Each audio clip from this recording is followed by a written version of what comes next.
하나님의 은혜와 사랑하심이 저와 여러분의 가정 가운데 충만히 있기를 주님으로 축복합니다. 우리가 5월 하면 모든 사람들이 가정의 달이라고 이야기를 합니다.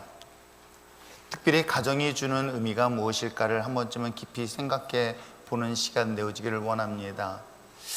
세상에서 지치고 병들고 고통당할 때에 그 가정은 어떤 역할을 해왔을까요? 쉼을 주고 위로를 주며 더 나아가서 치유하는 역사가 가정 속에 있어야 한다는 것은 당연한 것이겠죠. 저는 오늘 이 시간 여러분의 가정이 이와 같이 치료가 있기를 원합니다. 회복이 있는 가정이 되어지기를 원합니다. 하나님의 위로하심이 있는 그런 복된 가정 되어지기를 주님으로 축복합니다. 그럼에도 불구하고 그러지 못했을 때 오는 좌절과 낙심 분명히 있을 것이에요. 오히려 그 가정에 우리의 아픔도 주기도 하고 슬픔도 주기도 하고 분노도 줄 수 있습니다.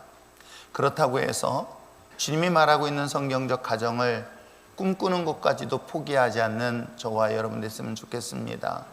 여러분 가정 속에 참된 주님이 함께함으로 인해서 성경에서 말하고 있는 그 가정, 치유와 위로와 회복과 쉼이 있는 그 가정을 믿음의 눈으로 바라보면서 나갈 수 있는 저와 여러분 되어지기를 부탁드립니다. 이번 주에 제가 읽은 책 중에서 데이비드 오라는 분이 쓴 책이 있어요.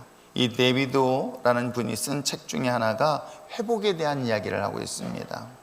그 회복에 대해서 회복 탄력성이라는 책이 있는데 제가 두 권을 동시에 본 것이 있었습니다. 똑같은 타이틀이에요. 근데 하나는 하나님을 믿지 않는, 즉 non-크리스찬들이 관점에서 본 회복을, 우리 삶 속에서 회복하는 데 있어서 탄력성에 대한 이야기를 하고 있는가 하면, 또 다른 관점에서는 신앙적, 성경적 회복에 대한 탄력성에 관련된 책 두 가지를 동시에 같이 비교하면서 한 주간 동안 말씀을 읽다가 오늘 본문의 말씀을 묵상하면서 오늘 이 디베랴 바닷가에서 다시 만난 제자인 베드로와 예수님, 이 관계를 통해서 하나님은 어떤 위로하심이 있으며 치료하심이 있을까?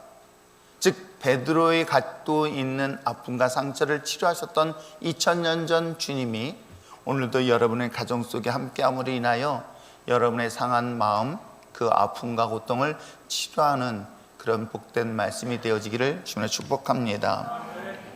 자, 그런 가운데서 오늘 성경은 본문을 통해서 이야기하고 있는 것, 어떤 이야기를 할까? 오늘날 이 시대를 살아가면서 세대가 조금씩 바뀌면서 새로운 용어, 새로운 단어들이 의외로 참 많이 등장을 합니다. 어렸을 때는 이것을 이런 표현을 쓰지 못했어요. 그리고 이런 상황 속에 있었을 때, 이런 아픔 속에 있었을 때 우리는 무조건 참는 것이 곧 그게 덕이라고 생각했던 그런 시절이 분명히 있었습니다. 그런데 오늘날 이 시대를 살아가는 사람들에게 있어서는 결코 참는 것만이 능사가 아니고 문제를 해결하는 것이 오히려 더 문제를 쉽게 풀 수 있다라는 것이 오늘날 현대를 살아가는 우리들의 모습이 아닐까 생각해 봅니다. 그 중에 하나가 뭘까? 그게 바로 트라우마입니다. 이 트라우마는 오늘 우리들의 삶에서 있어서 얼마나 큰 영향을 미치는지, 그 트라우마는 나의 삶에 지극히 큰 영향을 미쳐서 방해를 하지요. 심지어는 이 트라우마는 한 개인의 인생을 파괴하기까지 이르는 놀라운 환경과 상황을 연출하고 있는 역할을 하고 있는 것 또한 오늘날 우리가 말하고 있는 트라우마라고 이야기하는 것은 아닐까 생각해 봅니다. 이 트라우마라는 정의는 지난 시간 자신이 경험했습니다. 근데 그 경험은 좋은 추억이 될 만한 그런 경험을 말하고 있는 것은 아니에요. 그 트라우마는 지난 시간의 경험이 어떤 거냐면 때에 따라서 그것이 사고였습니다. 아니면 사건이었습니다. 이 사건과 사고, 이것이 나의 기억 속에 긍정적인 것이 아니라 고통을 줍니다. 아픔을 줍니다. 그 강력한 충격으로 인하여 받는 심리적인 그런 제한된 질병, 이게 바로 트라우마에 대한 정의이기도 합니다. 이것이 비단 현대를 살아가는 우리들에게만 동일하게 역사할까요? 저는 그렇지 않다고 봅니다. 성경은 놀랍게도 세월이 지나고 시대가 지났으며 문화가 바뀌었는데도 불구하고 똑같은 상황 속에 있는 이 트라우마는 여전히 동일하게 되어지고 있고 동일하게 연장되어지고 있을 뿐만 아니라 2000년 전에도 이 방법을 치료하는 역사에 기록된 내용이 오늘 성경 속에 기록되어져 있습니다. 어떤 트라우마일까요? 오늘 성경 속에 등장하고 있는, 특별히 요한복음에 등장하고 있는 예수님의 제자들을 주목해 보시기를 바랍니다. 예수님의 십자가의 죽음을 직접, 간접적이든 직접적이든 그들은 눈으로 보고 경험했습니다. 그래서 예수님의 십자가의 죽음은 자신과 관계없을 때는 충격으로 다가오지 않습니다. 문제는 예수님의 제자들의 입장에서는 어떨까요? 예수님의 십자가의 그 사건은 그들에게는 큰 충격을 줬을 뿐만 아니라 충분히 심리적 데미지를 받을 만한 사건임에 부정할 수 없을 것입니다. 그래서 저는 이것을 표현하기를 십자가 트라우마라고 정의를 내려봤습니다. 이 십자가의 트라우마가 얼마나 강력했는지 12명의 제자 중 가운데, 예수님의 제자 가운데 가룟 유다는 이 트라우마를 극복하지 못하고 마침내 극단적 삶의 선택을 했던 것들 여러분 아시죠? 예수님의 십자가의 죽음의 사건은 가룟 유다에게는 너무나 큰 충격이었기에 그것을 감당할 수 없어서 스스로 목숨을 끊는 불행한 역사를 또한 성경이 우리에게 소개를 하고 있습니다. 우리가 지난 시간 말씀들을 쭉 살펴보면서 어떻습니까? 부활하신 예수님께서 엠마오를 떠나는 제자들에게 나타나셔서 그들이 가지고 있는 십자가의 트라우마를 치료하셨던 것 여러분 아십니까? 우리가 지난 시간 요한복음 20장 19절 야에 나오는 것처럼 안식 후 첫날 주님이 부활했던 그 역사의 날, 예수님의 제자들은 무엇을 하고 있는지 아십니까? 떡과 포도주를 먹으며 잔치를 했어요? 아니에요. 그들은 성경 속에 뭐라고 기록되어 있냐면 두려워하고 있다라고 기록하고 있는 거예요. 예수님의 십자가의 죽음의 사건 이후에 예수님은 부활하셨습니다. 그런데도 불구하고 3일이 지났음에도 불구하고 예수님의 제자들은 여전히 십자가의 트라우마에 의해서 두려워 떨고 있었을 때에 주님께서는 그들에게 나타나셔서 샬롬 하며 그들이 갖고 있는 이 두려움에 대한 트라우마를 치료하는 것으로 성경은 기록하고 있지요. 더 안타까운 것은 우리 지난 시간 도마를 살펴봤습니다.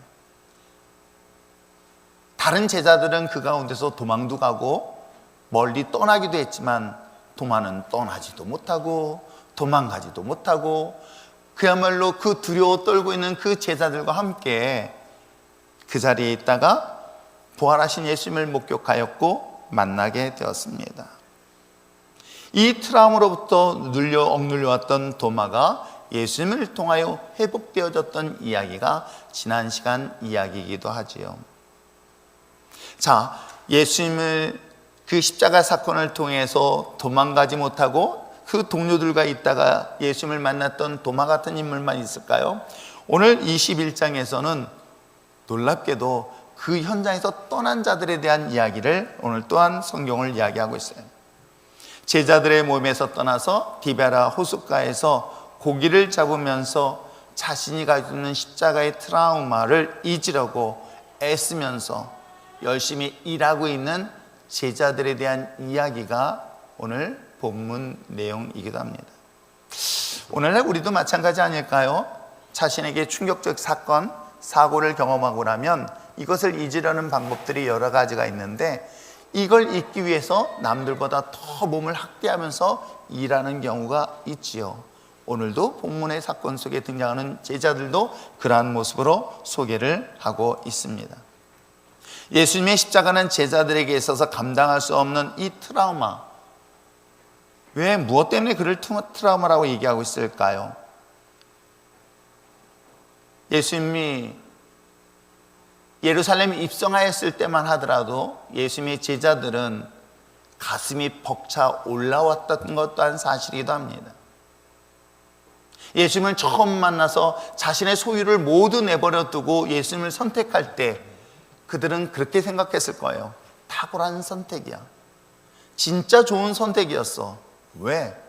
예수님을 따라다니면서 수많은 표적과 기적과 능력을 경험하고 목격했으며 그로 인하여 많은 사람들이 예수님을 환호할 때 따라다녔던 예수님의 제자들은 가슴에 벅차오름과 설렘을 부정할 수 없었어요.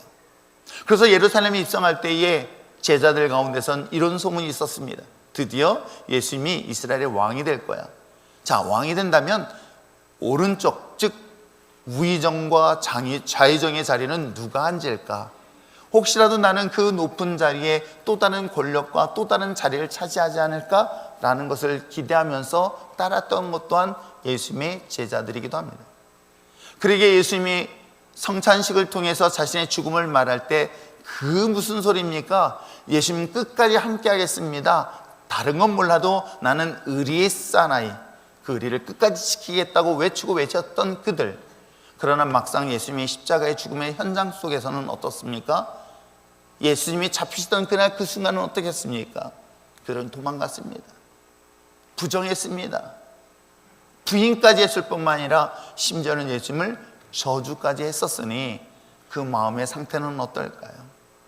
십자가를 볼 때마다 죄책감, 십자가를 바라볼 때마다 오는 그 두려움과 오는 고통과 아픔은 이루 말할 수 없었을 것입니다. 그런데 예수님의 십자가의 그 죽음의 사건이 우리를 기다리고 있는 예수님의 부활은 이 십자가의 트라우마에서 우리를 자유케 하고 치유하며 놀라운 회복의 능력이 무엇에 있다? 바로 부활의 능력에 있다는 사실을 성경은 계속 우리에게 예화를 통해서 소개를 하고 있습니다.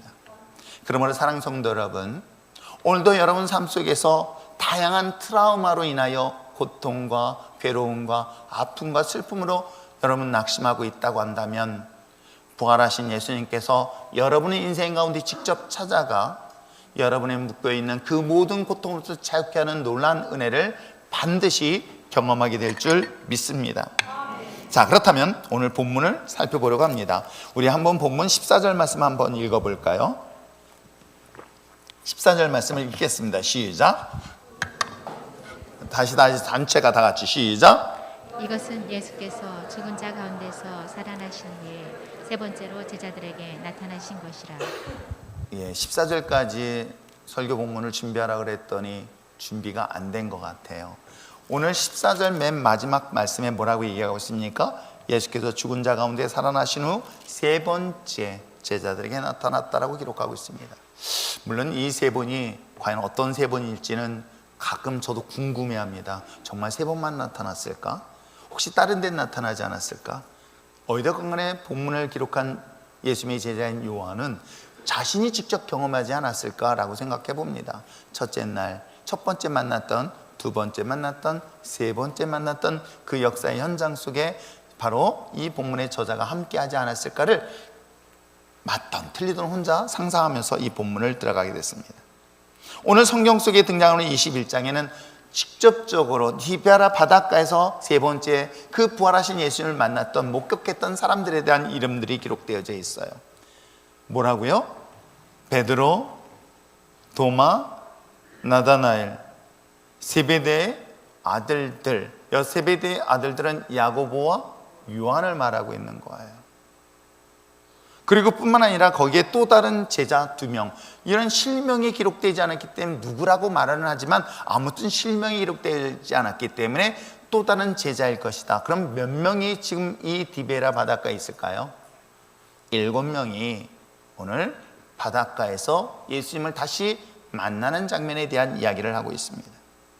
그 내용을 좀 더 본다면 이렇습니다. 제자들이 열심히 밤을 새워가면서 고기를 잡던 오늘 이 시간, 그런데 밤새도록 고기를 잡아도 아무것도 잡지 못했을 때 이미 해가 저 멀리서부터 떠오르고 있는 새벽녘쯤에 오늘 예수님께서 그 제자들에게 와서 질문하는 것으로 본문이 시작되고 있어요. 고기를 잡았느냐 묻지 아니하시고 고기 있느냐라고 질문합니다. 이 질문을 들었을 때에 그가 말하는 자가 예수라는 사실을 사실은 발견하지 못했습니다. 예수님의 제자들이 나는 이제 고기를 잡으려겠다 하면서 배를 떠나 이 바닷가에서 밤새도록 수고했지만 고기를 잡지 못했던 이 새벽 시간에 주님께서 또다시 말씀하시고 있는 거예요. 아무것도 잡지 못했다는 이 말씀에 배 오른편에 그물을 내리라 던지라고 주님 말씀하시죠. 이 말을 들었던 예수님의 제자들이 그래 마지막이라는 그런 느낌을 가지고 그물을 던졌더니 고기를 잡았는데 너무나 많은 고기를 잡았습니다. 그래서 153마리라고 하길래 숫자를 셌을까? 라고 옛날에 생각을 해봤어요. 야, 꽁치를 153마리 잡았다. 이건 참 슬픈 일인 거야. 근데 더 슬픈 일은 뭔지 아세요? 멸치를 153마리 잡았다. 이건 더 슬픈 일이야. 근데 아무리 생각해봐도 디베라 바닷가 호숫가에서 멸치를 잡았다는 얘기는 사실은 어울리지는 않을 것 같아. 그런데 저는 물고기가 굳이 꽁치 같은 것만 있는 건 아니라는 사실을 알게 됐어요. 방어도 대방어가 있다는 걸 알았어요. 참고로 제가 좋아합니다. 그런데 아무튼 참치 한 마리가 크기가 저렇게 큰 줄 몰랐어요. 참치캔 통조림 하나만 봤을 때는 얼마 안 되는 줄 알았더니 그게 실물로 보니까 이게 얼마나 크게 느껴집니까? 근데 그 엄청난 크기, 설마 고래가 거기 다니진 않지 않겠습니까? 이 정도 큰 고기가 153마리가 잡아서 이건 그물을 들을 수 없을 정도로 많이 잡았다. 뭐 어떤 고기인지는 알 수 없지만 아무튼 고기를 많이 잡고 그 많이 잡음으로 인하여 오늘 본문의 이야기들을 통해서 설명을 하고 있습니다. 그런데 이 사실을 통해서 예수님을 발견하고 예수님이다라고 누가 말했는지는 알 수 없지만 그 7명의 제자 가운데 한 사람이 저가 예수다라는 소식에 주인이다라는 소리에 어떻습니까? 베드로가 즉각적 반응을 일으키죠. 벗고 있었던 그가 옷을 차려입고 바다에 뛰어들어서 예수님 앞에 다가가는 장면의 내용이 오늘 본문 내용이기도 합니다. 여러분, 오늘 본문에 소개하고 있는 이 베드로를 주목해 보시길 바랍니다. 누구보다도 열정을 가진 인물이에요. 누구보다 뜨거운 하나님의 마음을 가지고 있었던 인물이 베드로이기도 합니다. 누가복음 5장에 예수님을 처음 만났던 장면을 소개하고 있어요. 그날도 밤새도록 고기를 잡으려 했지만 고기 잡지 못하고 새벽녘 아침에 배를 집으로 가지고 들어가서 그물을 정리하고 있었을 때 예수님을 만났던 것 여러분 아시죠? 예수님께서 배를 빌렸고 깊은 곳에 그물을 던지라 했었으니 놀라운 기적을 경험했습니다. 2배를 가득 채우는 기적을 경험했던 자가 누구예요? 베드로예요. 그런 베드로를 주님이 뭐라고 하셨습니까? 이제는 너는 고기 잡는 어부가 아니라 사람을 낚는 어부가 될 것이다 라고 하면서 그의 직업을 바꾸어 줍니다. 한평생 부모로부터 이어받았던 그 직업을 내어버리고 주님이 그에게 새로운 비전, 새로운 직업을, 새로운 일을, 새로운 사역을 그에게 부여하지요. 그때 베드로는 선택하기 전에 고민을 했을 것입니다. 자, 예수님의 말씀에 한 번만 순종했을 때 2배를 가득 채우는 기적을 경험했으니 예수님만 따라다니면 이보단 더한 소득을 얻지 않았을까? 는 생각은 제 생각이에요. 베드로는 그렇게 생각했는지 좀 모르겠어요. 저는 아마 그렇게 하고 충분히 생각했을 것 같아요. 예수님을 따라다니면 2배보다는 더 큰 배를 얻을 수 있을 것이다. 아니, 고기 잡는 게 아니라 뭐예요? 배를 더 많이 얻고 아니면 등등의 땅을 기업으로 얻거나 등등 뭔가 나에게 더 유익하지 않을까라는 생각을 가지고 저는 예수님을 따르지 않았을까 생각해 봅니다. 예수님 앞에서는 항상 주님과 동행했던 자가 베드로였던 거예요. 변해산에 올라갔었을 때 다른 제자들은 그 산 아래에 있었지만 베드로는 예수님을 향하여 따라갔습니다.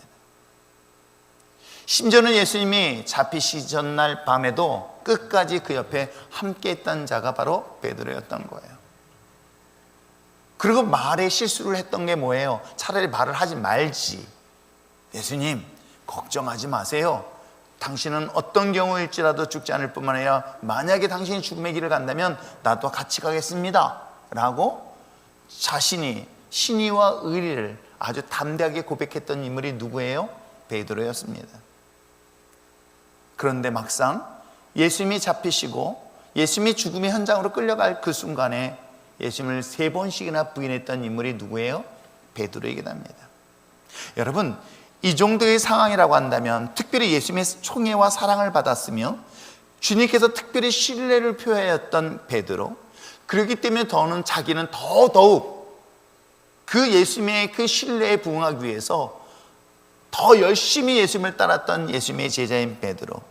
그런데 막상 예수님의 상황의 위기를 만나니 부정하고 부인했었으니 그 마음은 오죽했을까요? 죄책감? 자괴감? 아마 이것이 그 마음속에 크게 상처로 남아있지는 않을까요? 그는 십자가를 볼 때마다 배신을 했던 자신의 모습 속에 고통스러워하고 있지는 않을까? 그러기에 십자가는 베드로에게는 또 다른 트라우마였을 것입니다. 그런 그에게 주님이 먼저 다가가셔서 그를 치유하고 회복하는 아침 식사를 준비한 내용이 본문 내용이기도 합니다. 그래서 저도 고민했습니다. 코로나만 어느 정도 정리되어지면 그 2년이란 기간 동안에 고통스럽고 아파했던 우리들의 마음을 위로하기 위해서 무엇을 준비할까? 그것이 바로 여러분을 위한 점심이었습니다. 아무도 기뻐하지 않는군요. 지난주 목요일날 어르신들을 모시고 저 동해 바닷가까지 그 먼데, 아마 저희 율정교회에서는 어르신들 모시고 가장 멀리 갔어요. 그래서 제가 물어봤어요. 어떠셨냐고. 잘 먹었다고. 남편 없이 가니까 너무 잘 드셨다고 또 그러니까 깜짝 놀랐어요. 오늘도 이 시간 하나님이 주신 영적 양식이 여러분의 삶을 짓누르고 있는 트라우마로부터 치유되어지고 회복되는 역사가 있길 주님을 축복합니다. 자, 그렇다면 오늘 본문을 통해서 이 트라우마, 우리 마음속에 깊이 숨겨져 있는 아픔의 상처, 어떤 방법으로 주님은 치료해 주셨을까요? 그게 하나님의 방법과 우리 방법이 다른데 사실 하나님의 방법이 분명히 맞는 것 같아요. 어떻게 해요? 여러분, 사실 트라우마, 즉 자신의 아픈 상처는요, 가까이 가고 싶다, 가까이 가기 싫다. 그래서 남자들은요, 군대를 제대하면은 군대 있는 쪽 방향을 쳐다도 안 본대요. 그것도 모두 안 한다고 합니다. 그래서 화장실 방향도 믿거나 말거나. 어떤 남자들은 다 군대 생활 너무 힘들게 보냈으면 어떤 군대 쪽 방향에는 쳐다도 보지 않냐고 모두 하지 않는다는 소리를 합니다. 왜요? 군대를 생각하고 그 지역을 지나갈 때마다 오히려 마음속에 깊은 상처 때문인 거예요.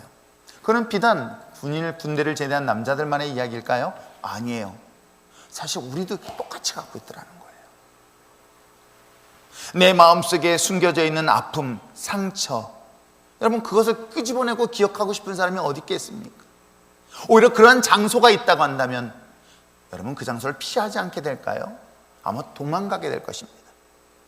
그런데 놀랍게도 예수님의 치료의 방법은 뜻밖의 특별한 현장에서 이루어지고 있는데 오늘 이 본문의 사건을 통해서도 주목할 만한 내용이기도 합니다.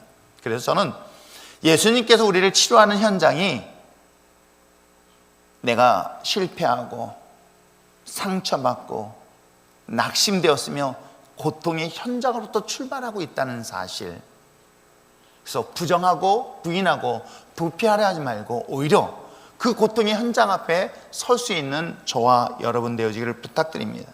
왜요? 그를 묻고 있는 이 기억으로부터 주님은 치유하고 자유케 하기 위함이기도 합니다. 그러나 대부분의 사람들은 어떻습니까? 지난날의 상처, 아픔, 그 기억들은 트라우마가 되어서 동일한 환경과 상황만 이르면 그 현장을 피하고 싶고 도망가고 싶은 것 또한 사실 아닐까요? 그렇기 때문에 그 문제적 상황과 환경을 부정합니다. 거부합니다. 도피하는 것 또한 사실이기도 합니다. 왜 그럴까? 자기를 방어하기 위한 방어 기제 중에 하나이기도 합니다. 왜? 지금 자기는 버티고 있는 거예요. 견디고 있는 것 뿐이에요. 그런데 막상 그 아픔의 기억의 현장, 그 장소, 그 상황을 딱 부딪히면 어떤지 아십니까? 자연스럽게 움츠러들게 돼 있어요. 제가 오래전, 아주 오래전 평신도에서 청소년들을 양육하고 훈련시킬 때였습니다. 그때 제가 그걸 보면서 정말 하나님의 마음 고통스럽게 느꼈던 것 중에 하나, 그리고 지금도 그래서 이 아이들을 위한 쉼터를 꼭 교회에서 만들어줘야 되겠다 하는 것이 있었어요. 뭐냐면 어느 날 제가 가르치고 있는 학생 중에 한 명이 가출을 한 거예요. 그래서 그 학생을 찾아다니기 위해서 백밤으로 정말 많이 노력했어요. 그래서 겨우 찾았습니다. 자기를 찾고 있다는 소식을 다른 친구들을 통해서 들었던 것 같아요. 선생님이 아무도 자기를 찾지 않는데 그 선생님이 자기를 찾고 있다는 이야기. 그 친구가 한 말이 있었어요. 울면서 선생님이 자기를 아끼고 사랑하는 것 자기도 감사하고, 그래서 선생님이 집으로 돌아가길 원하는 것 자기도 충분히 선생님 마음 알기 때문에 돌아갑니다. 그런데 그 집에서 버틸 자신이 없기 때문에 끝까지 집에 있을 것이라는 약속은 못 하겠습니다. 그때 당시는 아이가 문제 있는 아이를 다시 집으로 돌려보낼 수밖에 없어요. 법으로 그렇게 돼 있어요. 근데 문제는 뭐냐면 그 아이는 집에서 학대를 받고 있었던 거예요. 고통을 당하고 있었던 거예요. 아픔을 경험하고 있는 거예요. 그런데 그 고통과 아픔이 현장으로 제가 집어넣었으니 제 마음 또한 얼마나 불편하게 오랫동안 제 마음속에 죄책감으로 다가와 있는지 모릅니다. 대부분의 많은 사람들이 자기를 방어하고 자기를 방어하게 한 또 다른 기제는 자신이 고통스러운 현장, 고통당하고 있는 그 아픔의 자리를 누가 그 자리를 차지하길 원하겠습니까? 그런데 오늘 본문은 놀랍게도 똑같은 상황 속에서의 치료가 역사가 일어나고 있다는 것을 성경은 우리에게 소개를 하고 있습니다. 말씀드린 것처럼 예수님을 3번씩이나 부인했던 베드로에 있어서 그가 갖고 있는 깊은 좌절, 낙심, 실패, 여러분 생각해 보세요. 정말 과감하게 예수님을 따르겠다고 하면서 배를 딱 버렸죠. 그날 고기 잡은 것까지 다 버렸습니다. 가족으로부터 떠났습니다. 그랬었을 때에 그는 뭔가 성공이라는 것을 가지고 돌아올 줄 알았지만 막상 그 결과는 어떻습니까? 따라다녔던 그 예수님은 십자가에 죽었습니다. 근데 남은 거는 빈 털털이에요. 그러니 그 동네에 함께 자랐던 사람들 꺼봐 하면서 손가락질하지는 않았을까요? 얼마나 많은 조롱의 소리를 들었을까요? 더군다나 자신은 지금 생명의 위협까지 받고 있었으니 그 또한 얼마나 두렵고 고통스러웠을까. 굳이 설명하지 않아도 너무나 잘 알고 있을 거죠. 그런데 놀라운 것은 그 문제 해결을 위해서 주님께서는 십자가를 피하여 디베랴 바닷가에 이곳에서 고기를 잡으려고 해결하려고 했었으나 오히려 예수님께서는 그 십자가에 달려 죽으신 예수님께서는 그 고통의 현장이라 말할 수 있는, 즉 자신의 고통을 잊어버리려고 했지만 사실은 동일한 현장 속에 있는 그 현장으로 주님은 찾아오셨습니다. 그러면서 오늘 본문에 뭐라고 말씀하셨을까요? 자, 5절 말씀을 한번 읽어볼까요? 5절 읽겠습니다. 시작. 예수께서 이르시되 얘들아 너희에게 고기가 있느냐 대답하되 없나이다. 여러분 이 얘기를 딱 할 때에 자신은 지금 잊어버리고 싶은 거예요. 지워버리고 싶은 거예요. 지난 3년 반 동안 예수님을 따라다니면서 있었던 이 모든 걸 지우고 싶었던 거야. 그래서 열심히 누구보다도 열심히 고기를 잡고 있었던 베드로. 그런데 예수님이 누군가가 딱 질문하는 거야. 너 고기 잡은 거 있니? 라고 했었을 때 그 머릿속에 탁 떠오르는 게 뭘까? 바로 누가복음 5장에 처음 예수님을 만났던 상황과 동일하게 출발하고 있는 거예요. 그는 3년 반 동안 열심히 앞으로 간 것 같지만 결국은 그는 다시 실패의 자리, 패배의 자리, 밤새도록 수고했지만 아무것도 열매를 맺지 못했던 그 갈릴리 바다 한가운데서 동일한 환경과 상황 속에서 예수님을 다시 만나는 장면으로 오늘 출발하고 있는 것입니다. 순간 십자가를 떠나서 도망갔지만 그는 그 바닷가에서 지우고 싶었던 예수님을 다시 만나는 상황에 이르게 된 것이죠. 지난 3년간의 그 갈릴리 바다에서 처음 맡았던 이걸 잊으려고 지우려고 열심히 노력했지만 다시금 예수님을 처음 만났던 장면을 다시 한번 상기시키면서 그 마음속의 고통은 어찌했을까? 베드로가 그래 3년 반 전에 그 갈릴리 호수에서 예수님을 안 만났다면 이 고통은 없었을 텐데, 그런데 놀랍게도 동일한 상황 속에서 다시금 지우고 싶은 그 트라우마, 지우고 싶은 그 고통을 다시 한번 상기시키고 있는 것입니다. 예수님께서 말씀하시죠. 그 배 우편에다 그물을 던지라. 그런데 또 다른 기적을 경험하죠. 똑같은 상황인 거예요. 밤새도록 고기 잡았지만 고기 잡지 못했던 그 베드로, 저 깊은 곳에 그물을 던지라 했더니 고기를 잡는 기적을 경험했던 그 놀라운 역사의 현장을 똑같은 상황에서 다시 한번 오버랩되면서 경험하고 있는 내용이 본문 내용이기도 합니다. 3년 전 밤새 수고하였던 아무 것지 못했던 그 아침에 만났던 예수 그리스도, 그는 다시 자신의 자리인 그 돌아왔을 때 부정하고 싶었던 그 예수님, 만났던 걸 자체를 다 기억해서 지우고 싶어서 그로 인하여 자신의 죄책감을 또 이 억눌렸던 이 고통으로부터 벗어나려고 몸부림쳤던 그날 그 새벽 아침에 다시금 주님을 만나는 장면으로 본문을 출발하고 있습니다. 사랑하는 성도 여러분, 우리가 아픔의 상처들을 우리는 자꾸만 지워버리려고 해요. 그런데 오늘 아침에 성경 공부하면서 그런 얘기를 했어요. 자신의 아픔과 상처는 드러낼 때 치유가 일어납니다. 인정할 때 치료가 일어나요. 부정하고 싶지만요, 그것이 두려움으로 다가오지만 어디든 간에 이것이 드러낼 때 치유의 역사가 시작된다는 것. 여러분, 맹장에 걸렸습니다. 맹장 걸린 환자가 물론 저는 그렇게 얘기해요. 그래서 집안에 명예가 있는데 어찌 사람 모르는 사람 앞에서 배를 깔 수 있느냐? 그때 중국 갔더니 다 배를 내놓고 다니더라고요. 그래서 저도 내놓습니다. 어떻게 해요? 배를 쑥 내놓더니 요즘은 목사님 배만 나왔다고 막 그럽니다. 어떻게 이 훌륭한 가문에서 우통을 벗을 수 있느냐라고 하면서 제가 거부한다고 생각해 보세요. 맹장 수술해야 될 사람이, 그러면 그 사람 죽습니다. 그 맹장을 수술하기 위해서는 어떻게 해요? 드러내야 되겠죠. 하나님의 치유 역사는 여기서부터 출발한다는 거예요.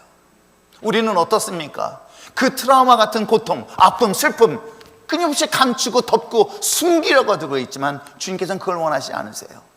그걸 드러내게 하십니다. 오늘 드러낼 때 놀라운 치유의 역사가 일어나게 될 줄 믿습니다. 그런데 문제는 뭐냐면 이걸 드러낼 때 어디다 드러내느냐가 중요한 거예요. 누구에게 드러내느냐가 중요한 거예요. 좋은 의사를 만나는 것처럼 정말 내 인생에서 나의 삶을 묻고 있는 이 트라우마, 여러분, 이 트라우마는 의외로요, 그가 가지고 있는 잠재된 놀란 하나님의 능력이 있으면서도 불구하고 이걸 굉장히 많이 제한시키고 있는 것 여러분 아십니까? 자기가 있는 짓눌려 있는 그 아픔과 고통, 물론 그것을 겉으로는 화려하게 포장되어 있지만 여전히 내 마음속에 억눌려 있는 분노와 고통과 갈등과 괴로움이 결정적인 순간에는 도망가죠. 부정하죠. 거부합니다. 그렇다고 해서 자유로울까요? No. 부정하고 거부하고 도피하고 나니 또 다른 죄책감이 또다시 사로잡혀서 괴로워하고 있는 사람들의 사례들을 정말 많이 보게 되어져. 그럴 때 주님은 그 상황을 동일하게 드러내길 원하세요. 오늘 사랑하는 성도 여러분, 여러분 삶에 짓눌려 있는 이 고통으로부터 여러분 드러낼 수 있는 저와 여러분 됐으면 좋겠어요. 근데 이 드러낸다고 막 드러내면 사람 바보 되어요. 근데 누구에게 드러나느냐는 거예요. 오늘 이 디베라 바닷가에 고통 속에 숨어 있었던 베드로에게 누구를 만납니까? 다시금 부활하신 예수님을 만나게 되는 거예요. 그렇습니다. 오늘 이 자리 예배 시간이 저를 보는 자리가 아닌 부활하신 예수님을 인격적으로 만날 수 있는 저와 여러분 됐으면 참 좋겠어요. 여러분, 여러분의 인생을 변화시킬 수 있는 것은 어느 훌륭한 상담자가 아니라, 어느 특별한 누군가가 아니라, 사람이 아니라, 환경과 상황이 아니라 죽음에서, 아니 십자가라는 이 트라우마와 고통으로부터 부활하신 예수님을 만날 때에 우리의 억눌렸는 이 고통으로부터 해방되는 역사가 있다는 것 잊지 마시길 바랍니다. 이 상처, 이 고통, 과거에 묶여있고 과거의 고통으로부터 벗어나서 미래에 다시 꿈을 꿀 수 있고 희망을 가질 수 있는 유일한 방법은 딱 하나예요. 부활하신 예수님을 만나는 것입니다. 우리 인생도 마찬가지 아닐까요? 내가 현재의 삶, 내가 이 현재의 삶을 이길 수 있는 방법은 내일에 대한 꿈을 꿀 수 있는 것은 놀랍게도 주님 만날 때 가능한 것이지, 그것이 잘못 만났다면 인생, 저는 이 목회하거나 아니면 이 사역을 하면서도 또 상담을 이렇게 공부할 때도 있었어요. 엮이는 가정에서 자랐습니다. 알코올 중독자의 가정에서 핍박을 받아서 고통을 당했습니다. 그래서 그거에 대한 트라우마가 있어요. 술 마시는 사람들만 보면 분노를 느껴요. 그런데 10년, 20년, 30년이 지났어요. 그리고 가정을 꾸몄어요. 자녀를 낳았습니다. 근데 놀랍게도 남편이 알코올 중독자인 거예요. 가게 저주요? 아니에요. 유전이요? 아니에요. 동일한 환경과 동일한 상황이 자기는 전혀 아닌 것 같았는데, 왜? 그 전에 다른 좋은 환경의 사람들 만났어요. 좋은 배경이 훌륭한 배우자도 분명히 만났습니다. 그런데 막상 선택한 사람은 익숙한 사람을 선택하게 되는 거예요. 근데 알고 봤더니 그 익숙함이 누구로부터? 아버지로부터 학습됐다는 걸 알게 되는 거예요. 그리고 결국은 이 엮이는 계속 연장되어지는 것을 저는 수많은 사례를 통해서 보게 되어집니다. 그러게 과거의 아픔과 상처, 이 트라우마로부터 치유되어지고 해결하는 것은 사람이 아니라 누구나 부활하신 예수 그리스도다. 나의 삶의 고통의 나날, 힘든 일을 잊으려고 했던 베드로, 지난 과거로부터 해방하기 위해서, 도망가기 위해서 그는 다시금 또 다른 디베라 바닷가에 갔었지만 그가 만난 것은 예수 그리스도. 그게 7절을 얘기하고 있어요. 자, 7절 한번 읽어볼까요? 읽겠습니다. 시작. 예수께서 사랑하시는 그 제자가 베드로에게 이르되 주님이시라 하니 시몬 베드로가 벗고 있다가 주님이라 하는 말을 듣고 겉옷을 두른 후에 바다로 뛰어내리더라. 그렇습니다. 또 다른 제자가 예수를 발견하고 베드로에게 말합니다. 주님이시다. 피하고 싶었죠? 도망가고 싶었습니다. 거부하고 부정하고 싶었습니다. 아니, 예수님을 만나 3년이란 그 기간 자체를 자기 기억 속에 딱 지워버리고 싶었습니다. 그런데 막상 예수님을 다시 만나는 장소가 바로 이곳 실패의 현장이었던 것입니다. 고통에 사로잡혔던 베드로, 주님께서 찾아오셨습니다. 아니, 우리가 찾아가는 것이 아니라 돌아보면 어느 순간 주님이 내 인생 가운데 찾아오셔서 내가 주님을 나의 아버지라고 고백할 수 있었구나. 저는 제 아버지가 저를 많이 사랑하시고 저 부정하지 않아요. 그러나 단 한 번도 아버지가 나 사랑한다는 소리는 못 들어봤어요. 그 말하기가 왜 그리 어려웠는지.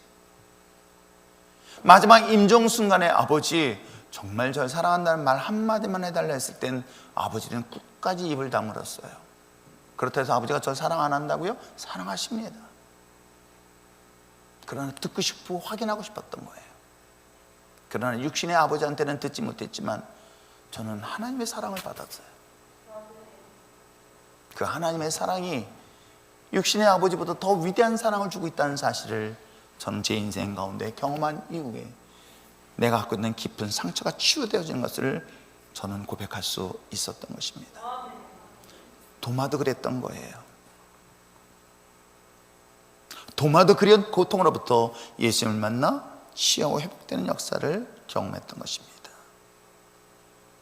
오늘 사랑하는 성도 여러분, 우리는 여전히 내 삶을 짓누르고 억압하고 고통 속에 있을 때 어느 누구도 자유하기를 원하지 않는 사람은 없을 것입니다. 모든 사람들이 다 행복하기를 원하고 모든 사람들이 자유하기를 원합니다. 치유되기를 원합니다. 그런데 무엇을 통해서, 누구를 통해서 치유되어지고 회복되기를 원하십니까? 오늘 이 디베라 바닷가에 고통 속에서 숨조차 쉴 수 없는 예수님의 제자인 베드로, 그러게 이 고통을 이겨내기 위해서 누구보다 더 많이 애쓰면서 일했지만 주님께서 그 마음을 아시고 찾아오셔서 나다, 너는 나를 떠나버렸지만 난 너를 떠나지 아니하고 내가 너에게 함께하겠다. 저 역시도 예수님을 부정하고 부인할 때가 있었어요. 그러나 단 한 번도 주님은 나를 버리지 않았어요. 단 한 번도 나를 잊지 않았던 거예요. 나는 하나님을 기억해서 지우려고 노력했습니다. 그러나 주님은 나를 떠나지도 버리지도 기억에도 지워지지 아니하고 언제나 나를 기다리고 바라보며 찾아오셨던 거예요. 오늘 사랑하는 성도 여러분, 여러분의 삶 속에 있는 깊은 상처, 어느 누구에게도 말할 수 없는 고통과 아픔이 있는 저와 여러분, 주님 앞에 나온 저와 여러분은 어찌 보면 깨지고 상하고 피투성이째 왔을 때 마치 내가 주님 앞에 나온 것 같지만 단 한 번도 주님은 여러분을 떠나지 않았습니다. 오히려 주님은 여러분에 다가가셔서 여러분의 손을 잡으시고 있다는 사실을 부활하신 그 주님을 만나는 저와 여러분 되어주기를 부탁드립니다. 그런 부활하신 주님을 만났을 때 어떤 변화가 일어나는 줄 아세요? 어떤 역사가 일어나는 줄 아세요? 그 죄책감으로 인하여 자유할 수 없는 베드로에게 어떤 변화가, 어떤 역사가 일어날까? 전 말씀을 묵상하면서 왜 식탁교제가 너무나 중요하다는 것 다시 한번 생각하게 되는 것입니다. 가정을 위하여 준비된 식탁, 그리고 주일마다 준비하는 식탁. 여러분, 제발 여러분 준비하시는, 봉사하시는 분들은 자기 편하려고 하지 마십시오. 제발 부탁입니다. 최선을 다하여 준비해 주셨으면 좋겠어요.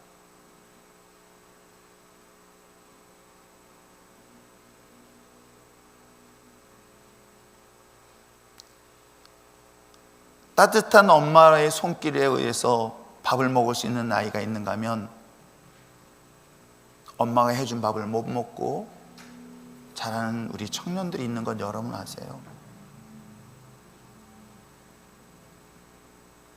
100명 중에 1000명 중에 단 한 사람이라도 엄마의 따뜻한 밥을 못 먹고 있는 사람이 있다고 한다면 전 그 한 사람을 위한 배려가 교회에서 있어야 되지는 않을까요? 99명이 다 건강하다 하더라도 단 한 명의 불편한 사람이 있다면 그 99명이 양보하여 그 한 사람을 섬기는 것이 그게 교회 공동체 아닐까요? 나 하나 편하겠다고, 나 하나 편하고 쉽게 하기 위해 했다고 여러분 준비하지 않는 건 전 그리스도인으로서는 절대 하지 말아야 될 일이 아닐까 생각해 봐요. 왜요? 기억하십니까? 마지막까지 예수님을 떠나지 않겠다고 의리를 지키겠다는 예수님의 제자들 앞에 마지막 행하셨던 식탁 자리, 그리고 그로부터 3일이 지났습니다. 일주일이 지났습니다. 그리고 이 디베라에서 만났던 날짜는 얼마나 지났는지는 정확히 알 수 없지만 놀랍게도 동일한 상황과 동일한 환경을 다시 만드는 것 여러분 아십니까?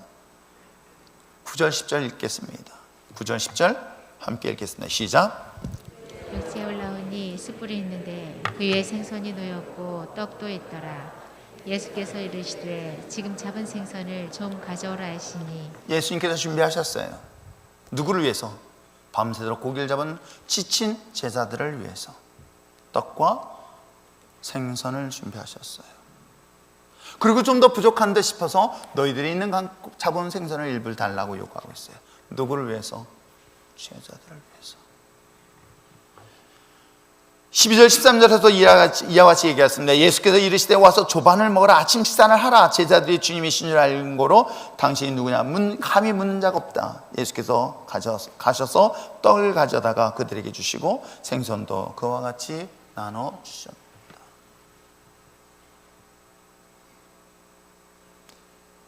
엄마가 해준 정성스러운 밥을 사실 이 나이가 돼도 그리워하고 있는 것 사실이기도 합니다. 어머니가 해주었던 그 손길에 의해서 만들었던 음식을 그리워하는 것이 본능적인 것 같아요. 오늘 성경 속에 예수님을 부정하고 부인했었던 예수님의 제자들, 그들을 향하여 주님께서는 어떻게 하셨습니까? 부활하신 주님께서 그들을 위하여 주신 준비된 이 식탁은 깨어진 관계를 회복시킵니다. 상한 마음을 위로하는 한 중요한 식탁이 되어진 것 여러분 아십니까? 식탁의 회복은 단순히 음식의 문화가 아니에요. 그것은 하나됨에 대한 이야기예요. 치유됨의 이야기이기도 합니다. 상한 우리의 마음을 위로하는 거룩한 식탁의 자리인 줄 믿습니다. 부활하신 주님을 만났을 때 이런 관계 회복의 역사가 일어난 것만이 아니라 더 중요한 것은 그에 주어진 사명을 다시 복원되는, 사명을 회복하는 역사의 자리이기도 합니다. 어떻게 해요? 과거 말씀드린 것처럼 누가복음 5장에 예수님은 제자인 베드로를 만났을 때에 이제는 더 이상 너는 고기를 잡는 자가 아닌 사람을 낚는 진정한 베스가드로 어부가 될 것이라고 주님은 말씀하셨던 거예요. 너는 먹고 살기 위해서 이 땅에 사는 것이 아니라 하나님의 영원한 나라를 위하여 이 땅에 널 보낸 존재다라고 이야기하고 있는 거예요.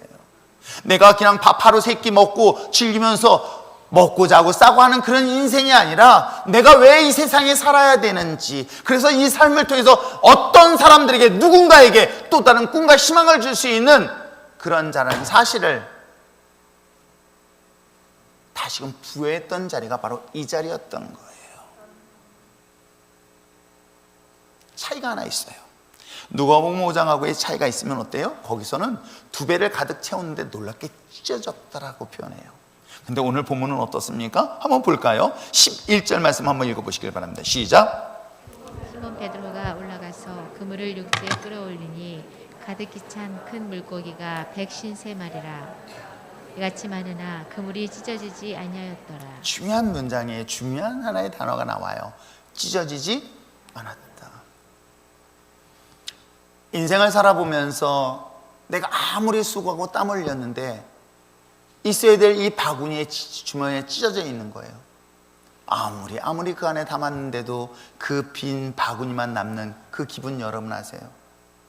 근데 놀랍게 오늘 요한복음 21장에서 이 디베라 바닷가에서 그 두려워 떨고 있고 트라우마에 사로잡혔던 제자들을 치료하시고 그들을 위하여 관계회복을 위한 식탁 자리를 마련하고 난 이후에 어떤 역사가 일어나요? 그에게 다시금 주신 사명, 부르심에 대한 소명이 회복되어지는데 어떤 결과로? 새지 않겠다. 이런 완전한 하나님의 역사가 여러분 삶 속에 있길 원합니다. 내가 아무리 수고하고 땀 흘려서 가시와 엉겅퀴맞게 얻는 것이 아니라 30배, 60배, 100배의 열매를 하나님께서 통해서 부활하신 주님을 통해서 역사의 결과를 얻게 되어지는 것. 그것이 바로 여러분 부활하신 주님을 만난 또 하나의 은혜요 축복인 줄 믿습니다. 베드로, 시몬이었던 그 베드로가 주님을 통해서 그는 이 땅 가운데 고기를 잡는 사명자인 어부가 되었음을 볼 수 있습니다. 단순히 그가 있는 아픔의 상처 치료하는 것만으로 끝나는 것이 아니라 내가 무엇 때문에 내가 왜 살아야 되는지를 분명히 다시 한번 회복하고 기회를 주는 그 자리, 이게 여러분 얼마나 놀라운 은혜의 자리인 줄 여러분 아십니까? 남들은 아무 쓸모없다라고 하면서 버려질 때에 하나님은 그래도 난 널 쓰겠다라고 선택받은 자리가 부담일까요? 기쁨의 자리일까요? 이제 남들 아무도 날 불러주지 않습니다. 나이 50, 60, 70, 80, 90이 다 돼갑니다. 몸도 쇠하였습니다. 정신도 깜빡깜빡해요. 아침 먹었는지 안 먹었는지 기억도 안 나. 근데 배는 부른 것 같은데 먹은 기억이 없어. 그래서 또 드세요. 그 정도로 우리 몸이 쇠하여 연약하지만, 그런데도 불구하고 하나님은 버리지 아니하시고 그에게 다시 불러 사용하시겠다. 기쁨일까요? 부담일까요? 그게 기쁨인 거예요. 단순히 식탁을 통해서 주는 만족뿐만 아니라 더 나아가서 내가 마지막 생명의 단을까지 이 세상 속에 존재할 만한 가치, 이유. 우리 어르신들이 자녀한테 항상 마음속에 부담 갖고 있는 뭐라 그래요? 그 뭐라 하죠? 뒷방 뭐 있잖아요. 이제는 아무도 당신에게 묻질 않아. 아무도 자신의 존재가 이 집에 있는지 없는지도 관심의 대상이 되지 않았을 때에 주님은 그런 연약한 우리에게 다가오셔서 넌 아직도 이 세상에 존재할 만한 이유가 있어. 가치가 있어. 넌 소중한 존재야. 라고 하는 내용이 오늘 본문 내용인 거예요. 그래서 여러분, 우리 인생 가운데 세상은 찢어져서 아무것도 남지 않은 우리 인생일지라도 부활하신 주님을 만나는 순간 더 이상 여러분은 새지 않는 인생, 낙오되지 않는 인생, 더 나아서 여전히 하나님의 영광을 위해 쓰임받는 거룩한 존재로 선택받았다는 이 놀라운 사실을 오늘 이 예배를 통해서 회복되는 저와 여러분들에게 부탁드립니다. 그러기 위해선 저는 오늘 본문 부활하신 주님 그 음성을 듣는 저와 여러분 됐으면 참 좋겠어요. 그리고 오늘 성경의 본문에 기록된 6절에 말씀하신 것처럼 우편에 그물을 던지라, 주님의 명령을 듣고 그 말씀에 끝까지 순종하며 나갈 수 있는 저와 여러분 되기를 부탁드립니다. 그렇습니다. 2000년 전에 부활하신 주님은 지금도 부활하신 주님으로서 여러분을 만나기 위하여 이 자리에 오셨습니다. 여러분의 인생 가운데 주님이 부활하신 주님께서 다가오셔서 여러분을 만나기를 원하십니다. 그 부활하신 주님, 비록 내 삶 속에서 억눌렸던 수많은 상처와 아픔들, 고통들, 그것이 또 하나의 트라우마가 되어서 거부하고 부정하고 회피하고 인정하고 싶지 않은 우리들의 억압된 우리의 삶 속에서 주님은 다시금 회복이라는 단어를 주셔서 치유하는 놀라운 부활의 예수님을 반드시 만나고 경험하게 될 줄 믿습니다. 그리하여서 그 부활하신 주님을 여러분 인생 가운데 만나 여러분의 가정에 회복되는 놀라운 역사가 있기를 주님을 축복합니다. 더 나아가서 내가 이 땅 가운데 왜 존재해야 되는지, 무엇 때문에 살아야 되는지, 무엇을 위해서 살아야 되는지 하나님의 부르심 앞에 복되게 쓰임받는 우리 율전의 신앙 공동체가 되기를 주님을 축복합니다. 그러기 위한 저와 여러분 귀를 열고 부활하신 주님의 음성을 들으시기 바랍니다. 그리고 그 말씀에 순종하는 자리로, 예배하는 자리로 나올 수 있는 저와 여러분 되시기를 주님 축복합니다. 이 시간 기도할까요? 여전히 내 자신을 억누르고 있는 아픔, 상처, 분노, 고통, 어느 누구에도 말하지 못하는 이 고통과 아픔이 나의 삶을 억누르고 짓눌러 왔습니다. 이것이 때에 따라서 내 가정에 위기를 가져다 주었고 내 인생에 고통을 줬던 것 또한 사실이기도 합니다. 그러나 주님, 부활하신 주님이, 십자가의 고통 속에서 부활하신 주님이 오늘 이 시간 우리 삶 속에 있으므로 부활하신 주님을 만나 회복하고 치료하는 역사가 있게 하여 주시옵소서. 부활하신 주님이 오늘 이 시간 주님 앞에 간절한 마음으로 나오는 자들의 머리에 안수하여 주셔서